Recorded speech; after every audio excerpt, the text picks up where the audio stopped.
Hello everyone, welcome to the exam time. So भाइयों, हमारे exam अब काफी नजदीक आ गए हैं, ज्यादा टाइम नहीं रह गया है। तो चलो आज एक और यूनिट वन शॉट के थ्रू कंप्लीट करते हैं, जो कि है कंटेम्प्रोरी ऑडिट या फिर सिंपली कहो तो ऑडिटिंग। बहुत ही छोटा यूनिट है, बहुत कम टाइम में हम लोग इसे कवर अप कर लेंगे। आई होप अभी तक तुमने दो वन शॉट्स देख रखे होंगे, जिसमें मैंने करेंसी एंड बैंकिंग करवाया था और मार्केटिंग करवाया था, और स्टूडेंट को वो वन शॉट पसंद भी आया था। तो आज फिर से हम अपने इस यूनिट को कवर अप करते हैं, जो कि हमारा कॉन्टेम्पोरेरी ऑडिट। हर साल तुम्हें 2 से 3 क्वेश्चन इस यूनिट से देखने को मिल जाते हैं। तो बिना किसी देरी के स्टार्ट करते हैं। तो सबसे पहले हमें समझना होगा कि ऑडिटिंग होता क्या है। आसान भाषा में अगर समझने की कोशिश करें, ऑडिटिंग एक जस्ट एग्जामिनेशन की तरह है। जैसा तुमने जो भी साल पूरे साल तुमने पढ़ा, उसको लास्ट में हम लोग क्या करते हैं, असेस करते हैं, उसको चेक करते हैं कि क्या तुम्हारी जो प्रिपरेशन हुई है, क्या वो सही तरीके से हुई है या नहीं हुई है। लाइक तुम कह सकते हो वो टेस्ट की तरह, इवैल्यूएशन की तरह है। तो ऑडिटिंग क्या है? ये एक प्रोसेस है जिसके थ्रू हम लोग क्या करते हैं, एग्जामिन करते हैं। क्या एग्जामिन करते हैं? वेरीफाई करते हैं अपने फाइनेंशियल और ऑपरेशनल रिकॉर्ड्स को। ठीक है। अब हमारे जितने भी transactions day to day basis पे होते रहते हैं, जो भी परचेज, सेल, इन्वेंट्री वैल्यूएशन, जितनी भी चीजें होती हैं, उन सब का एक्यूरेट होना बहुत ही इंपॉर्टेंट हो जाता है। और साथ ही साथ वो जितने भी हमारे लॉज होते हैं, उससे उनका कंप्लाई करना बहुत इंपॉर्टेंट होता है। तो ऑडिटिंग हमें मदद करता है ये एग्जामिन करने में और ये वेरीफाई करने में कि हमारा जो भी फाइनेंशियल रिकॉर्ड है, वो एक्यूरेट है, कंप्लीट है, और रिलेवेंट लॉ से कंप्लाई कर रहा है या नहीं कर रहा है। ठीक है। ये बात करता है कौन? ऑडिटिंग। तो ऑडिटिंग किसके द्वारा कंडक्ट किया जाता है? ये एक इंडिपेंडेंट पर्सन के द्वारा कंडक्ट किया जाता है, जिसको हम लोग नाम देते हैं ऑडिटर। तो यहाँ पे तुम देखोगे, auditing is typically conducted by an independent, objective and trained professional called an auditor, जो कि इवैल्यूएट करता है रिलायबिलिटी और क्रेडिबिलिटी को। किसके रिलायबिलिटी और क्रेडिबिलिटी को? ऑर्गेनाइजेशन के फाइनेंशियल स्टेटमेंट के रिलायबिलिटी और क्रेडिबिलिटी को। तो अगर समझने की कोशिश करें तो ये कहता है कि हाँ, आपका जो फाइनेंशियल अकाउंट है वो रिलायबल है, क्रेडिबल है। आपने जो भी इंटरनल कंट्रोल्स लिए, आपने जो भी रिस्क मैनेजमेंट का प्रोसेस अपनाया, वो रिलायबल रहे। तो auditing serves several purpose including providing assurance to stakeholders, जैसे कि इन्वेस्टर्स को एश्योरेंस देना, क्रेडिटर्स को एश्योरेंस देना। ऑडिटिंग बेसिकली क्यों हम लोग करवाते हैं? क्योंकि हमारे जो कंपनी में इन्वेस्ट कर रहे हैं, हमारे जो स्टेक होल्डर्स हैं या जो हमारे इन्वेस्टर्स फ्यूचर में बनेंगे, उनको ये एश्योरेंस मिले कि हाँ, कंपनी अपने फाइनेंशियल स्टेटमेंट को अच्छे तरीके से कंपनी ने मेंटेन कर रखा है, वो अपने लोन को टाइम टू टाइम रीपे कर रही है। ठीक है। तो ये सारी चीजें देखते हैं। अब अगर बात करें ऑडिटर भाई साहब की, तो ऑडिटर कौन है? ऑडिटर एक प्रोफेशनल है जो कि रिस्पॉन्सिबल होता है एग्जामिन और इवैल्यूएट करने के लिए। अब क्या एग्जामिन और इवैल्यूएट करेगा? कंपनी के फाइनेंशियल रिकॉर्ड्स को, कंपनी के ऑपरेशनल रिकॉर्ड्स को, जिससे कि ये इंश्योर हो पाएगा कि कंपनी के जितने भी स्टेटमेंट्स हैं वो एक्यूरेट हैं, कंप्लीट हैं, और रिलेवेंट लॉ से कंप्लाई कर रहे हैं। तो ऑडिटर का इंडिपेंडेंट होना जरूरी हो जाता है, ऑब्जेक्टिव ऑब्जेक्टिव होना जरूरी है, हाईली स्किल्ड वो होना चाहिए, और वो एक ऐसा व्यक्ति होना चाहिए जो आपके स्टेक होल्डर्स को एश्योरेंस प्रोवाइड कर पाए कि हाँ, कंपनी की फाइनेंशियल स्टेटमेंट, इंटरनल कंट्रोल और रिस्क मैनेजमेंट प्रोसेस, ये सारी चीजें क्या है, एक्यूरेट है। क्लियर है? अब अगर बात करें origin and evolution of accounting की, तो अगर इसको तुम समझने की कोशिश करो तो ये बहुत पीछे चला जाता है एंशिएंट सिविलाइजेशन में। जैसे इजिप्ट की बात की जाए, बेबीलोन की बात की जाए, रोम की बात की जाए, जहां पे ट्रांजैक्शंस को रिकॉर्ड किए जाते थे और ऑफिशियल्स के द्वारा वेरीफाई किए जाते थे, जिससे ये इंश्योर करते थे कि हाँ, हमारे जो रिकॉर्ड्स हैं वो एक्यूरेट है और कंप्लीट है। लेकिन जैसे-जैसे जमाना बदलते गया, मॉडर्न कांसेप्ट आता गया, ऑडिटिंग को एज़ अ सिस्टमैटिक और इंडिपेंडेंट एग्जामिनेशन माना गया, जिसके माध्यम से हम अपने फाइनेंशियल रिकॉर्ड्स को मैनेज करते थे। नेचर की बात की जाए तो सबसे पहला पॉइंट इसमें क्या हमें याद रखना है? Verification of financial statement. ये क्या करने में मदद करता है? हमारे फाइनेंशियल स्टेटमेंट को वेरीफाई करने में मदद करता है कि आपका फाइनेंशियल स्टेटमेंट जो है वो एक्यूरेट है, कंप्लीट है, और रिलेवेंट लॉ से कंप्लाई कर रहा है, सारे रेगुलेशंस को फॉलो कर रहा है और सारे स्टैंडर्ड्स पे खड़ा उतर रहा है। दूसरा, ऑडिटिंग जो है वो इंडिपेंडेंट होना चाहिए। मतलब ऑडिटिंग किसी व्यक्ति पे या किसी ऑर्गेनाइजेशन पे या किसी थर्ड पर्सन के कंट्रोल पे या प्रेशर पे वो चीज कहते हैं ना कि कंट्रोल्ड नहीं होना चाहिए, वो इंडिपेंडेंट होना चाहिए। जो उसका उद्देश्य है वो उस उद्देश्य को फुलफिल करे। तीसरा, एश्योरेंस एंड क्रेडिबिलिटी। ऑडिटिंग ऐसा होना चाहिए जिससे आपके स्टेक होल्डर को वो एश्योरेंस मिल पाए, वो स्टेक होल्डर्स अपने डिसीजंस को ले पाए बिना हिचकिचाए कि हाँ, चलो ऑडिटिंग सही रिजल्ट दे रहा है, तो चलो हम इसमें इन्वेस्ट कर सकते हैं। अगर ऑडिटिंग कह रहा है कि नहीं, इस कंपनी के फाइनेंशियल स्टेटमेंट सही नहीं है, तो जाहिर सी बात है वो इन्वेस्ट क्यों करेगा। तो एश्योरेंस एंड क्रेडिबिलिटी, उसके बाद अगर तुम देखो तो सिस्टमैटिक एंड स्ट्रक्चर्ड अप्रोच तुम्हें यहाँ देखने को मिलता है कि जो भी यहाँ पे अगर ऑडिटिंग स्टार्ट होता है तो बेसिक इनिशियल स्टेज से, लाइक प्लानिंग से स्टार्ट होगा, टेस्टिंग होता है, इवैल्यूएशन होता है, हर एक छोटे छोटे स्टेज पे ओपिनियंस लिए जाते हैं, ठीक है। तो सिस्टमैटिक होना और एक स्ट्रक्चर्ड अप्रोच लगाना बहुत ही इंपॉर्टेंट हो जाता है ऑडिटिंग के अंदर। तो ये चार नेचर्स है ऑडिटिंग के।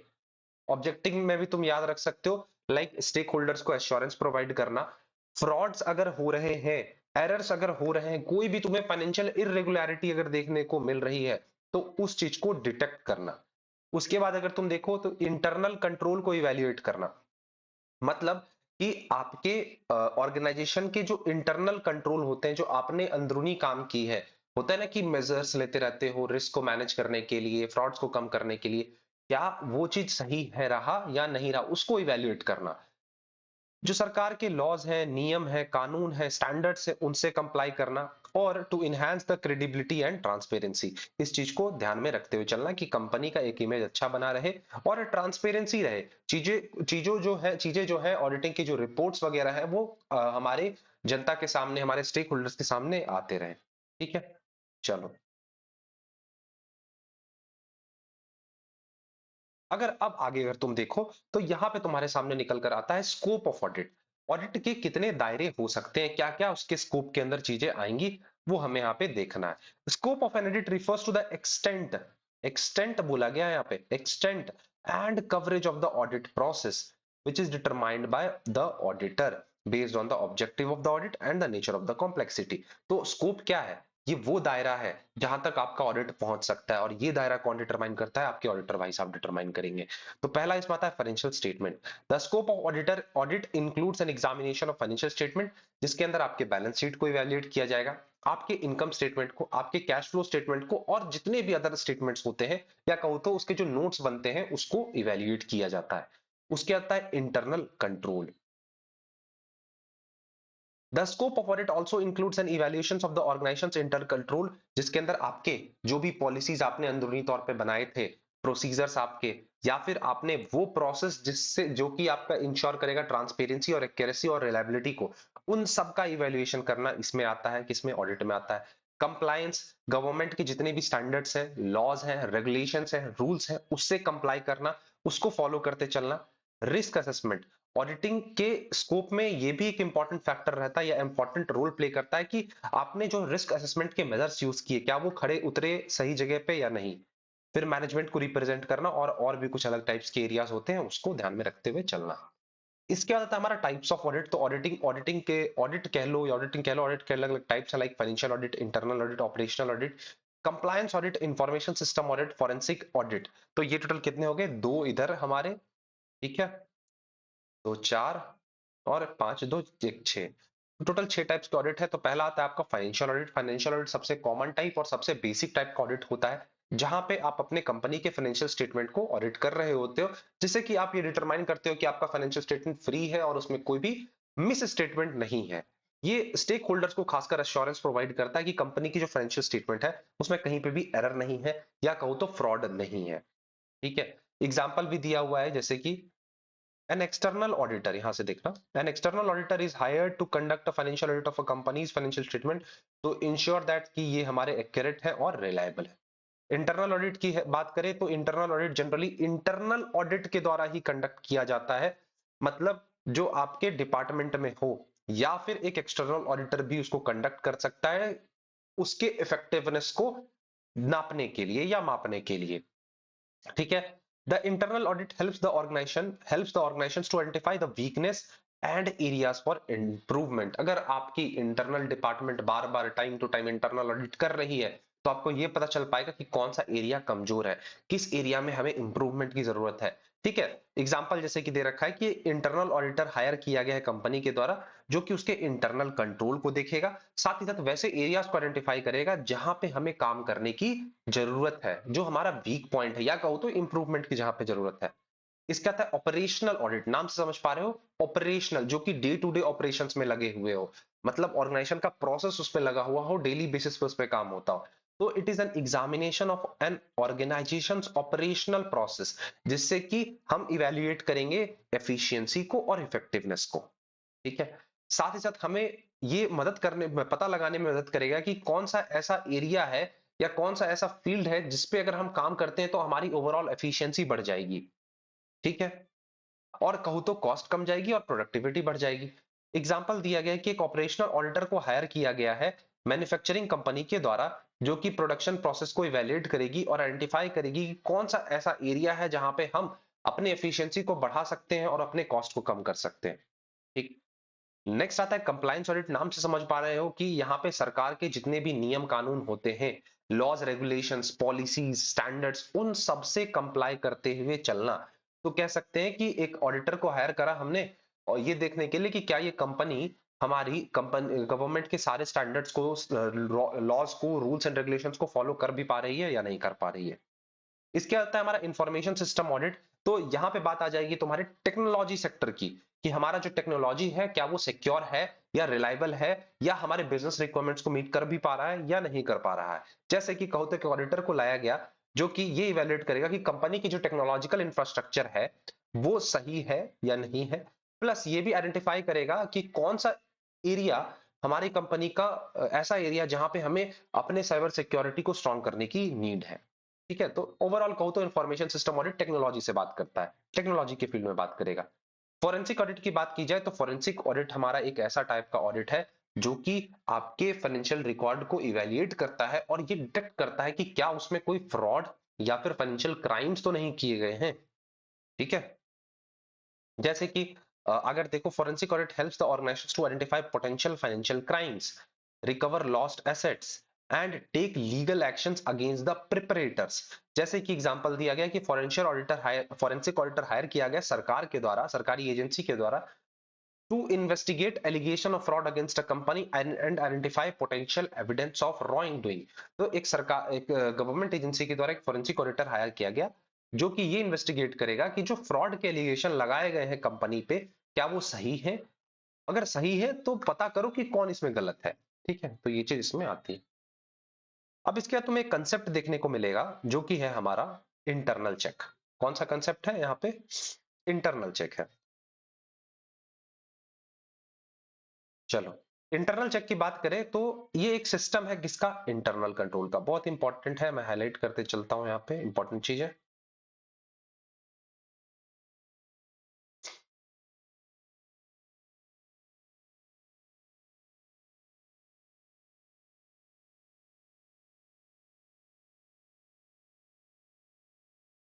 तो इंटरनल चेक की बात की जाए तो इंटरनल चेक क्या है सर? ये एक सिस्टम है, एक मिनट, ये क्या हो जा रहा? तो इंटरनल चेक क्या? एक सिस्टम है इंटरनल कंट्रोल का, that involves the segregation of duties and responsibilities among the employees so that no single individual has complete control over a transaction from start to finish. By having a multiple employees involved in a transaction, the likelihood of errors and fraud is reduced as each employee checks and verifies the works of the other। तो समझना यहाँ पे क्या बोला गया है। Internal check एक internal control का पार्ट है। क्या मैंने बोला? इंटरनल चेक जो है एक इंटरनल कंट्रोल का पार्ट है। किसका पार्ट है? इंटरनल कंट्रोल का पार्ट है, जिसमें क्या करते हैं, हमारे जितनी भी ओवरऑल ड्यूटीज होती हैं, रिस्पॉन्सिबिलिटीज होती हैं, उसको हम अलग अलग इंप्लॉइज में बांट देते हैं। जितने भी कर्मचारी होते हैं उसमें हम लोग बांट देते हैं। तो यहाँ पे क्या इससे फायदा होता है कि एक एम्प्लॉय के हाथों में, सिंगल एम्प्लॉय के हाथ में कंट्रोल नहीं रह जाता है। तो जो जाहिर सी बात है कि जो फ्रॉड के चांसेस होंगे, अगर एक व्यक्ति के हाथ में कंट्रोल रहेगा तो उसे ऐसा लगेगा कि यार मैं बहुत पावरफुल इंसान हूं, मैं तो चाहूं तो इसमें फ्रॉड कंडक्ट कर सकता हूं। तो वो चीज कहीं ना कहीं यहाँ पे कम हो जाएगी क्योंकि बहुत सारे इंप्लॉयज आपके ट्रांजेक्शन में इन्वॉल्व है। तो एरर्स एंड फ्रॉड के चांसेस रिड्यूस हो जाएंगे क्योंकि हर एक व्यक्ति आपके किए गए काम को चेक कर सकता है। फॉर एग्जाम्पल, पहले मैंने काम किया, फिर अब तुम काम करोगे, तो जाहिर सी बात है अगर मैंने कोई काम किया तो उसे तुम चेक कर पाओगे। तो मेरे हाथ में सिर्फ कंट्रोल नहीं रह जाएगा, अगर मैंने कोई फ्रॉड किया होगा तो तुम उसे आइडेंटिफाई कर लोगे। तो ये जो ओवरऑल प्रोसेस है ना इंटरनल चेक, ये कहता है कि ड्यूटीज और रिस्पॉन्सिबिलिटीज को सेग्रीगेट कर दो, बांट दो, जिससे क्या होगा, एक इंडिविजुअल एम्प्लॉय के हाथ में कंट्रोल नहीं रहेगा। तो इंटरनल चेक एक इंपॉर्टेंट कंपोनेंट है इफेक्टिव इंटरनल कंट्रोल का, जो कि हमें मदद करता है एरर्स को डिटेक्ट करने में, फ्रॉड्स को फाइंड आउट करने में। जैसे कि बोला गया सबसे पहले यहाँ पे सेग्रीगेशन होती है ड्यूटीज की। डुअल ऑथराइजेशन होता है, मतलब दो एम्प्लॉयज चेक करते हैं। और फिजिकल कंट्रोल की बात की जाए, इसके अंदर कंट्रोल लगाया जाता है आपके जितने भी फिजिकल एसेट्स हैं, आपके इन द सेंस की कंपनी या ऑर्गेनाइजेशन के जितने फिजिकल कंट्रोल एसेट्स है, लाइक इन्वेंटरी, कैश, इक्विपमेंट्स, इन सब पे कंट्रोल बनाया जाता है। इंटरनल ऑडिट की बात की जाए तो इंटरनल ऑडिट क्या है? It is N independent, objective and objective assurance and consulting activity designed to add value and improve an organization's operation। ये एक प्रोसेस है जिसके माध्यम से ऑर्गेनाइजेशन के जो इंटरनल ऑडिटर्स होते हैं वो आपके इंटरनल कंट्रोल सिस्टम के एफिशिएंसी और इफेक्टिवनेस को जांचते हैं। ठीक है। The goal of internal audit is to identify areas जहां पे आपको इंप्रूवमेंट की जरूरत है, जिससे इंप्रूवमेंट कैन बी मेड, जिससे कि आपका रिस्क ओवरऑल कमेगा, एफिशिएंसी बढ़ेगी और आप अपने लॉज एंड रेगुलेशंस को फॉलो कर पाओगे। तो समझ पा रहे हो ना ओवरऑल इंटरनल ऑडिट क्या है। एग्जांपल्स है लाइक फाइनेंशियल ऑडिट तुम्हारा इंटरनल में आएगा, और कंप्लायंस, ऑपरेशनल, आईटी, इन्वायरमेंट, ये सब चीजें हमने पढ़ रखी हैं। अब इंटरनल ऑडिट के भी लाइक टाइप्स होते हैं, लाइक फाइनेंशियल ऑडिट, जब कंपनी अपनी फाइनेंशियल स्टेटमेंट की ऑडिट करवाए एक इंटरनल ऑडिटर से। कंप्लायंस, वही रूल्स एंड रेगुलेशंस को फॉलो करते चले। ऑपरेशनल ऑडिट की बात की जाए तो ऑडिट जब आपके ऑपरेशंस को फोकस करते हुए चले। और इंफॉर्मेशन आईटी ऑडिट की बात की जाए तो यहाँ पे अब आपके इंफॉर्मेशन टेक्नोलॉजी को देखे, लाइक कि अब वो साइबर सिक्योरिटी आपकी प्रॉपर है, सिक्योर है, रिलायबल है, या सारे लॉज एंड रूल्स को फॉलो कर रही है या नहीं। इन्वायरमेंट ऑडिट की अगर बात की जाए तो ये आपके इन्वायरमेंटल प्रैक्टिस पर फोकस करती है कि आप जो भी काम कर रहे हो क्या इन्वायरमेंट को वो हार्म तो नहीं कर रही है। परफॉर्मेंस ऑडिट आपके ओवरऑल परफॉर्मेंस को देखती है कि आपने जो गोल सेट किया था क्या आप उस गोल को अचीव कर पाए या नहीं कर पाए। इंटीग्रेटेड ऑडिट की बात की जाए तो नाम से समझ आया जा रहा है कि इंटीग्रेटेड है, मतलब इसमें सारे टाइप्स के ऑडिट क्या है, मिले हुए हैं। अब इंटरनल चेक और इंटरनल ऑडिट के बीच यहाँ पे डिफरेंस दे रखा है। तो इंटरनल चेक क्या करता है? डिटेक्ट करता है और प्रिवेंट करता है एरर्स एंड फ्रॉड्स को इन डेली ऑपरेशंस।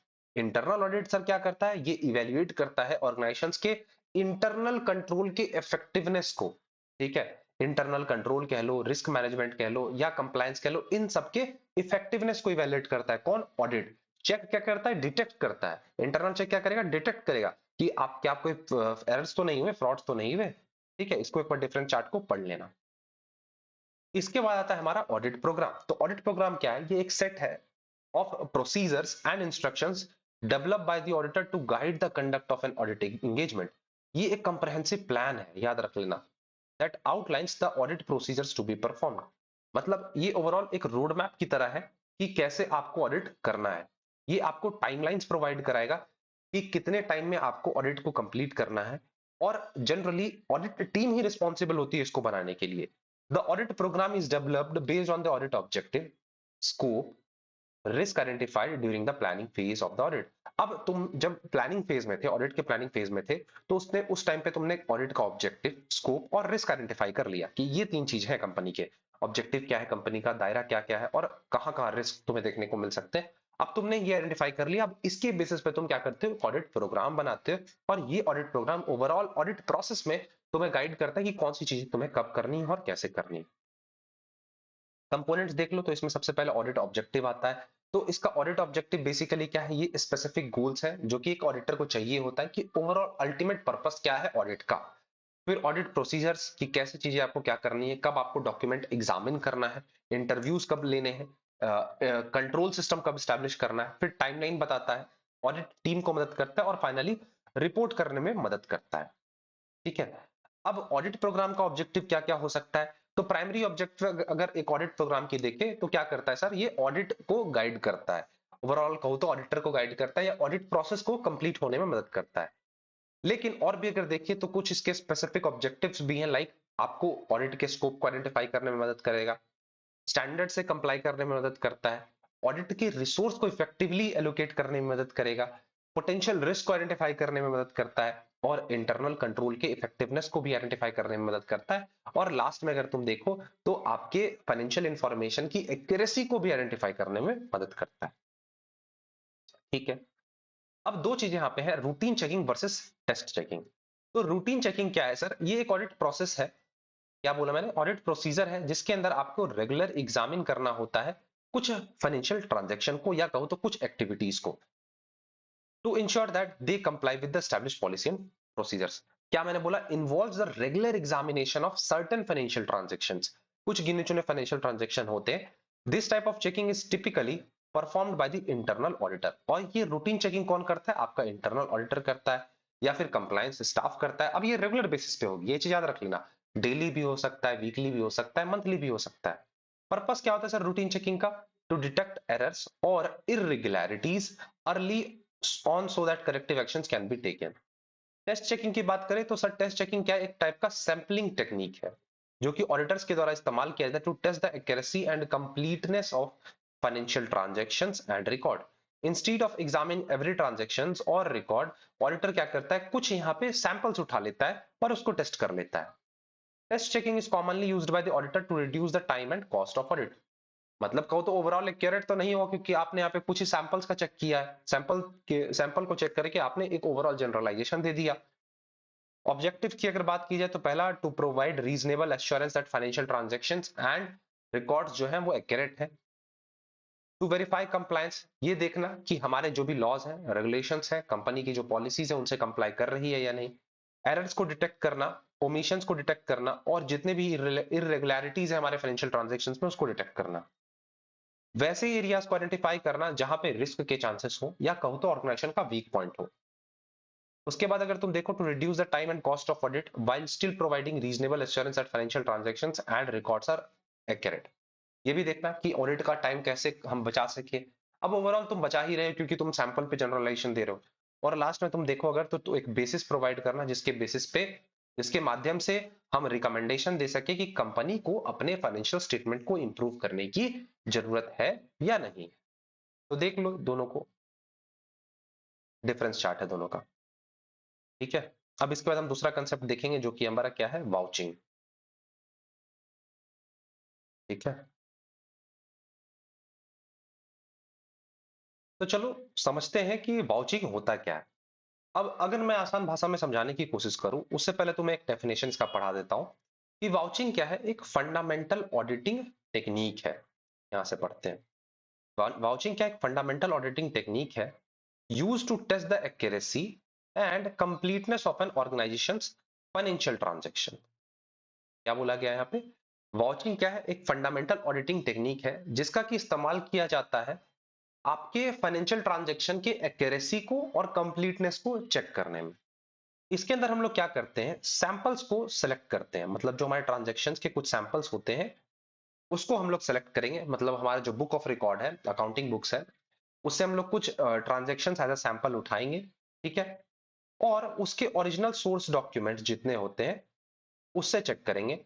जैसे कि सोर्स डॉक्यूमेंट क्या हो सकता है? इनवॉइस हो सकता है, रिसीट हो सकता है, कॉन्ट्रैक्ट्स हो सकते हैं। मतलब मैं तुम्हें समझाता हूं। फॉर एग्जांपल मैंने अपने अकाउंट्स में, बुक्स ऑफ अकाउंट्स में दिखाया है कि मैंने 10,000 का फर्नीचर परचेज किया है। ठीक है। अब मैंने क्या किया? अपने बुक्स ऑफ अकाउंट से उस ट्रांजेक्शन को उठाया। अब भाई साहब अगर आप 10,000 के फर्नीचर आपने परचेज करे होंगे तो आपके पास बिल भी होना चाहिए। अब मैं क्या करूंगा? बिल क्या है? यहाँ पे ओरिजिनल सोर्स ऑफ डॉक्यूमेंट है। यहाँ पे इनवॉइस हो सकता है, रिसीट हो सकता है, कॉन्ट्रैक्ट हो सकता है, कुछ भी हो सकता है। तो ओरिजिनल सोर्स ऑफ डॉक्यूमेंट को उठाऊंगा और उससे मिलाऊंगा कि क्या एक्चुअल में 10,000 का फर्नीचर परचेज हुआ है या नहीं हुआ है। समझ गए? या फिर अगर मैं दिखाया कि 1,20,000 का मैंने फर्नीचर परचेज किया है, तो उस 1,20,000 का जो फर्नीचर परचेज हुआ है उसका सोर्स ऑफ डॉक्यूमेंट भी तो होगा, ओरिजिनल डॉक्यूमेंट भी तो होगा। तो the purpose of vouching is to verify the transaction actually occurred, कि क्या ट्रांजेक्शन एक्चुअल में हुए भी हैं या फिर आपने झूठ मूठ का अपने बुक्स ऑफ अकाउंट्स में लिख दिया है। That it was properly authorised and it was recorded accurately in the financial statement. Example दिया है कि an auditor may choose to vouch a sample of purchase transaction to verify that the organization actually purchased the goods and service recorded in the financial statement. The auditor would select a sample of the purchase transactions from the organization books and record and then obtain a corresponding purchase order. यही बोला जा रहा है कि auditor भाई साहब ने ये डिसाइड किया कि जितने भी परचेज ट्रांजैक्शन हुए हैं उसको हम लोग करेंगे वेरीफाई। तो परचेज ट्रांजैक्शन को उठाया गया और जितने भी परचेज ऑर्डर्स आए थे, परचेज के ऑर्डर से वेरीफाई किया गया कि हाँ ये चीजें एक्यूरेट हैं या नहीं। वाउचिंग के कुछ स्टेप्स होते हैं। लाइक सबसे पहले आपको क्या करना होगा? आइडेंटिफाई करना होगा द स्पेसिफिक अकाउंट बैलेंस और ट्रांजैक्शंस टू बी टेस्टेड, कि किस ट्रांजैक्शन को आपको टेस्ट करना है, किस ट्रांजैक्शन को आपको चेक करना है। दूसरा, अब उसके कुछ सैंपल्स उठाओगे। तीसरा, उसका सोर्स ऑफ डॉक्यूमेंट ऑब्टेन करोगे। चौथा, ट्रेस करोगे हर एक ट्रांजैक्शन को सोर्स ऑफ डॉक्यूमेंट से और वेरीफाई करोगे कि क्या वो प्रॉपरली ऑथराइज्ड थे और एक्यूरेटली रिकॉर्ड किए गए या नहीं। उसके बाद अगर कोई डिस्क्रिपेंसीज आती हैं या कोई एक्सेप्शंस तुम्हें मिलता है वाउचिंग प्रोसेस के दौरान, तो तुम उसको रिकॉर्ड करोगे, डॉक्यूमेंट करोगे। तो ये 5 स्टेप्स वाउचिंग प्रोसेस में इन्वॉल्व होते हैं। इसके बाद अगर बात की जाए ऑब्जेक्टिव की, तो ऑब्जेक्टिव जो होता है वाउचिंग का, टू वेरीफाई दी ऑथेंटिसिटी, यहाँ पे अगर मैं दिखाऊं तो ऑथेंटिसिटी को वेरीफाई करना, एक्यूरेसी को वेरीफाई करना और ये देखना कि हमारे जो ट्रांजैक्शंस हैं बुक्स ऑफ अकाउंट में रिकॉर्ड किए गए हैं वो कंप्लीट है भी या नहीं है। तो वाउचिंग जो है मदद करता है ऑडिटर को to determine the transactions recorded in the books of accounts and with the compliance with the gaps. Verification होता है एसेट एंड लायबिलिटी का, ये सारी चीजें दिख लेना। अब इसके बाद हम लोग आ जाते हैं audit of a limited companies. Audit of a limited company क्या है? ये एक प्रोसेस है of reviewing the financial statement of a company to provide an independent and objective assessment of its financial position and performance. क्या बोला गया? ये एक प्रोसेस है जिसके माध्यम से हम किसी भी कंपनी के फाइनेंशियल स्टेटमेंट को क्या करते हैं? रिव्यू करते हैं और एक इंडिपेंडेंट जजमेंट प्रोवाइड करते हैं। ऑडिट जो है जनरली एक क्वालिफाइड और इंडिपेंडेंट ऑडिटर के द्वारा कंडक्ट करवाया जाता है। और कंपनीज एक्ट 2013 जो है भारत में ये मैंडेट करती है हर एक वो रजिस्टर्ड कंपनी को अपने अकाउंट्स को ऑडिट करवाना पड़ेगा हर साल। कुछ मेजर स्टेप्स होते हैं एक लिमिटेड कंपनी के लिए। सबसे पहले आपको ऑडिटर भाई साहब को क्या करना होता है? प्लानिंग करना होता है कि ओवरऑल प्रोसेस कैसे चलेगा। दूसरा रिस्क असेसमेंट होता है। तीसरा इंटरनल कंट्रोल की इवैल्यूएशन करेंगे। फिर एविडेंस हम लोग कलेक्ट करते हैं। फिर ऑडिट प्रोसीजर होता है, फिर रिपोर्टिंग, फिर फाइनली फॉलो अप यहाँ पे दिया जाता है। ठीक, समझ गए? अब यहाँ पे अगर इंपॉर्टेंट चीज की हम लोग बात करें, that is appointment of auditor, important topic है। In India the company act 2013 the regulates the appointments rights duties and removal of auditor in the company। तो 2013 जो है कंपनी एक्ट 2013 जो है अपॉइंटमेंट राइट्स ड्यूटीज और ऑडिटर को कब हटाना है ये सब चीजें रेगुलेट करता है। ठीक है। Company auditors in India play crucial role in ensuring the accuracy and reliability. तो सबसे पहला क्वेश्चन आता है appointment of the first auditor. पहला ऑडिटर कौन अपॉइंट करता है? तो पहला यहाँ पे तुम देखोगे appointment by a board of directors. बोला क्या गया कि within the 1 month from the date of registration of a company the first auditor और auditors may be appointed by the board of directors. ठीक है। बोला गया जैसे ही कंपनी बन जाती है, कंपनी रजिस्टर हो जाती है, 1 महीने के भीतर ही आपको बोर्ड ऑफ डायरेक्टर्स के द्वारा आपको ऑडिटर को लाना होगा। द फर्स्ट ऑडिटर में remain in office until the conclusion of first AGM. जब तक पहला एजीएम जो एनुअल जनरल मीटिंग होता है इसका कंक्लूजन ना आ जाए तब तक आपको क्या करना है? पहले ऑडिटर को आपको रखना होगा। ठीक है। उसके बाद है appointments by a company at a general meeting. अब कुछ जब जनरल मीटिंग कंडक्ट किया जाता है तो उस टाइम पे भी ऑडिटर को अपॉइंट किया जाता है। तो यहाँ पे देखें तो पहला ऑडिटर जो in case the first auditor are not appointed by the board of director. अगर किसी केस में बीओडी फेल हो गए ऑडिटर को अपॉइंट करने में, तो उस सिचुएशन में कंपनी जो है खुद से जनरल मीटिंग में ऑडिटर को अपॉइंट कर देती है। तो इसके लिए भी कुछ प्रोसेस अपनाना पड़ता है। लाइक पहला बोला गया है for the appointment of first auditor a company may adopt the following procedure. Any member of the company may nominate a person to be appointed as a first auditor. बोला क्या जा रहा है? कोई भी मेंबर कंपनी का nominate कर सकता है किसी भी व्यक्ति को। एटलीस्ट 14 डेज का नोटिस आपको देना होगा मेंबर्स को before the scheduling the date of meeting. Meeting रखने से पहले 14 दिन पहले आपको नोटिस देना है। दूसरा तीसरा, some companies name their first auditor in their articles of association. Such appointment is invalid since provision of companies act are not complied with. बोला जा रहा है कुछ कंपनी जो होती हैं वो अपने आर्टिकल ऑफ एसोसिएशन में ही पहले ऑडिटर का नाम दे देती हैं। तो इस सिचुएशन में जो है ये अपॉइंटमेंट इनवैलिड हो जाएगा क्योंकि आपने आप प्रोविजन को कंप्लाई नहीं किया। ठीक, समझ गए? अब यहाँ पे देखो अपॉइंटमेंट की बात की जाए, कुछ पॉइंट्स आपको ध्यान में रखने होंगे कि जब ऑडिटर सब आते हैं उससे रिलेटेड। पहला अपॉइंटमेंट। अपॉइंटमेंट जो है जनरली बोर्ड ऑफ डायरेक्टर्स करते हैं। अगर बोर्ड ऑफ डायरेक्टर्स नहीं कर पाते हैं तो कंपनीज करती हैं। The appointment is a period for 1 year. Appointment generally 1 साल का होता है और इसको 5 साल तक मैक्सिमम रिन्यू किया जा सकता है। एलिजिबिलिटी की बात की जाए तो ऑडिटर का यहाँ पे एलिजिबिलिटी अगर बोले तो उस वो व्यक्ति एक प्रैक्टिसिंग सीए होना चाहिए और रजिस्टर्ड होना चाहिए आईसीआई के थ्रू। राइट्स एंड ड्यूटीज की बात करें तो ऑडिटर के कुछ राइट्स होते हैं। लाइक कंपनीज के सारे बुक्स को, सारे रिकॉर्ड्स को, वाउचर्स को वो एग्जामिन कर सकता है जब चाहे तब। Removal, Auditor can be removed by the company's shareholder before the end of their term only through a special resolution and with the prior approval from CG। बोला गया कि ऑडिटर को कंपनी के शेयर होल्डर के द्वारा remove किया जा सकता है before the end of term से पहले ही, लेकिन आपको एक स्पेशल रिजोल्यूशन पास करना होगा और सेंट्रल गवर्नमेंट से परमिशन भी लेना पड़ता है। उसके बाद अगर देखो तो ऑडिट रिपोर्ट आता है। The auditors report include an opinion of the true and fair view of the companies financial statement, जिसके अंदर ऑब्जर्वेशन होता है। पेनल्टीज की बात की जाए, कंपनी एक्ट 2013 ये भी प्रोवाइड करती है कि in case of non compliance with audit requirement including fine and imprisonment of the companies officer, मतलब अगर कंप्लाई नहीं होता ऑडिट रिक्वायरमेंट से तो आपको जेल में भेजा जा सकता है। ऑडिटर भाई साहब की ड्यूटीज देख लो एक बार और उनकी लाइबिलिटीज देख लो, ठीक है। लास्ट आ जाते हैं, इन दोनों का स्क्रीनशॉट ले लेना, मैं नीचे कर दे रहा हूं, ड्यूटीज देख लेना और लाइबिलिटीज। इसके बाद हमारा टॉपिक आता है audit report components and types. Audit report की बात करें तो ऑडिट रिपोर्ट क्या है, ये एक फॉर्मल डॉक्यूमेंट है जो कि कौन बनाएगा, ऑडिटर बनाता है after the completion of audit. एक बार ऑडिट प्रोसेस खत्म हो गया तो ऑडिटर भाई साहब क्या बनाएंगे, एक ऑडिट रिपोर्ट बनाएंगे।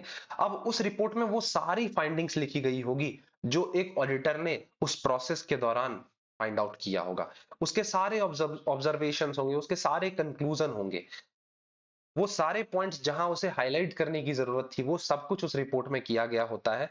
तो ऑडिट रिपोर्ट जो होता है ये एक इंपॉर्टेंट टूल हो जाता है उन सारे स्टेक होल्डर्स के लिए, उन सारे इन्वेस्टर्स के लिए जो कि कंपनी में इन्वेस्ट करना चाहती हैं, क्योंकि वो ऑडिट रिपोर्ट एक कंपनी के फाइनेंशियल हेल्थ को बताता है, एक कंपनी के ओवरऑल फाइनेंशियल परफॉर्मेंस को बताता है।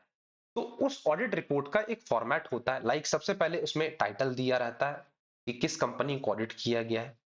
उसके बाद एक पॉइंट होता है एड्रेसी का, जिसके अंदर सारे स्टेक होल्डर्स के उन स्टेक होल्डर्स के नाम होंगे जिन्हें की रिपोर्ट मिलना है, जैसे share holders, board of directors.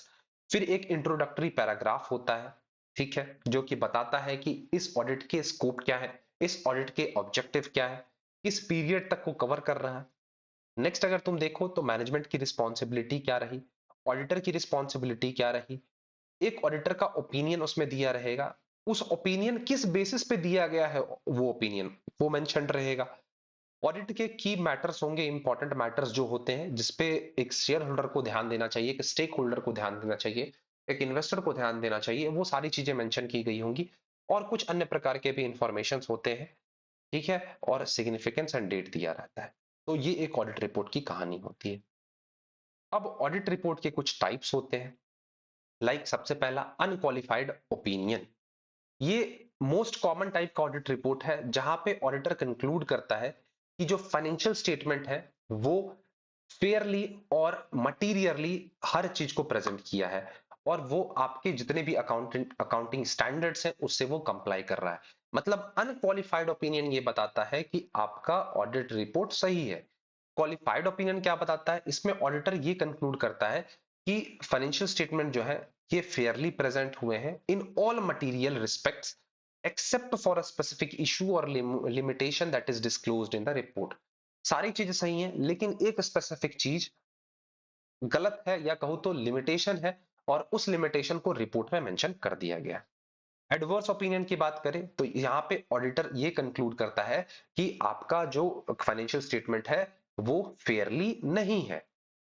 Disclaimer of opinion की बात करें तो इस टाइप के ऑडिट रिपोर्ट में ऑडिटर जो होता है, auditor is unable to form an opinion on the financial statement due to the limitation और रेस्ट्रिक्शन ऑफ द ऑडिट। कुछ लिमिटेशन या कुछ बाउंडेशंस लगा दिए जाते हैं ऑडिटर पे, तो उसकी वजह से ऑडिटर यहाँ पे कोई ओपिनियन नहीं रख पाता है, तो इसको हम लोग कौन सा ऑडिट बोलते हैं, डिस्क्लेमर ऑफ ओपिनियन। और अदर ऑडिट रिपोर्ट्स की बात करें तो बोला गया in addition to the above type of audit report there may be other types of report auditor may issue, जैसे कि इंटरनल कंट्रोल और रिपोर्ट्स। तो ये सारी चीजें याद रख लेना, अनक्वालिफाइड, क्वालिफाइड, एडवर्स, डिस्क्लेमर बहुत इंपॉर्टेंट हो जाते हैं। अब देखो स्टैंडर्ड जो है इसको एक बार पढ़ लेना, स्टैंडर्ड ऑफ ऑडिटिंग इतना इंपॉर्टेंट नहीं है। और इसके बाद हमारा आ जाता है ऑडिट ऑफ एनपीओस, इसको देख लेना। अब कुछ रीसेंट ट्रेंड हमें ऑडिटिंग के फील्ड में देखने को मिल रहे हैं, like cost audit. Cost audit में क्या होता है, ये एग्जामिनेशन होता है किसका, हमारे सारे कॉस्ट रिकॉर्ड्स का, जिससे हम ये इंश्योर करते हैं कि हमारी जो भी कॉस्टिंग हुई है वो एक्यूरेट है और वो लीगल स्टैंडर्ड के माध्यम से हुई है। कॉस्ट कंट्रोल में मदद करता है, कंप्लायंस में मदद करता है, डिसीजन मेकिंग में, परफॉर्मेंस ऑडिट में। उसका तुम्हारा टैक्स ऑडिट फोकस करता है किस चीज पे, on verifying the accuracy of financial statement and tax return to ensure compliance with the tax law. ये इन्वॉल्व करता है कि checking of the proper documentation, reporting of income, expense and deductions, की आप टैक्स प्रॉपर्ली फिल कर रहे हो या नहीं, क्या आपने इनकम अपना गलत तो नहीं दिखाया, आपने क्या आपने एक्सपेंस को ज्यादा तो नहीं दिखा दिया या कम तो नहीं दिखा दिया। ये सारी चीजें होती हैं किसमें, टैक्स ऑडिट के अंदर। फिर मैनेजमेंट ऑडिट ओवरऑल आपकी मैनेजमेंट पे फोकस करता है। कंप्यूटराइज्ड ऑडिट किस पे फोकस करेगा, आपके टेक्नोलॉजिकल पे, आपके इंफॉर्मेशन सेक्टर पे, या आप जो भी ऑटोमेटेड टूल्स का इस्तेमाल कर रहे हो उन सारी चीजों पे फोकस करता है। तो ये थी कहानी किसकी, ऑडिटिंग की कहानी थी। अब एक इंपॉर्टेंट चीज अगर मैं तुम्हें बताऊं, ऑडिटिंग के तुम्हें करने हैं पीवाईक्यूज, ठीक है। कुछ दिन पहले ही, आई होप तुम्हें याद होगा, एक हफ्ते पहले मैंने टेलीग्राम ग्रुप पे भी भेजा था और व्हाट्सएप ग्रुप पे भी भेजा था 2024 का डिटेल्ड पीवाईक्यूज। मतलब पीवाईक्यूज है उन सारे क्वेश्चंस का एक्सप्लेनेशन हर चीज के साथ, वो चीज मैंने तुम्हारे लिए भेज दिया था। तो वहां से जाके तुम क्या कर लेना, पीवाईक्यूज कवर अप कर लेना। अब अगर नहीं करते हो तो देखो यार तुम्हारा नुकसान है इसमें, क्योंकि मैंने कुछ सोच समझ के उसमें एक्सप्लेनेशन रखा है। तो उस चीज को जाके कवर अप कर लेना। साथ ही साथ तुम्हारे लिए बता दूं, टेस्ट सीरीज स्टार्टेड है, अगर तुमने प्रिपरेशन कर रखी है, हर चीज तुम्हारा हो गया है, अब तो तुम्हें अब बस करना क्या है, प्रैक्टिस करना है। जाओ, फुल लेंथ चार सारे यूनिट के हैं, यूनिट टेस्ट अवेलेबल है और 10 फुल लेंथ है। इन एडिशन एक बोनस टेस्ट भी इसमें दिया जा रहा है, जो कि 1-2 दिन के अंदर अपलोड हो जाएगा। सो जाओ इस चीज को ज्वाइन करो। टेस्ट सीरीज ऐप पे अवेलेबल है, एग्जाम टाइम ऐप पे बेहतरीन टेस्ट सीरीज है, प्रीवियस ईयर पैटर्न पे बेस्ड है, ठीक है। तो जाके ज्वाइन करो। अगर तुम्हें कुछ दिक्कतें आती हैं तो दिए गए नंबर पे कांटेक्ट कर सकते हो। एग्जाम टाइम ऐप पे तुम्हें ये टेस्ट सीरीज देखने को मिल जाएगा। सो एंड करते हैं अपने आज की क्लास को, मिलते हैं नेक्स्ट वन शॉट में। तब तक के लिए thank you, bye bye and take care. एक इंपॉर्टेंट बात, सेशन को थम्स अप करके जाना और अपने दोस्तों तक इस वीडियो को पहुंचा के जाना। Bye bye.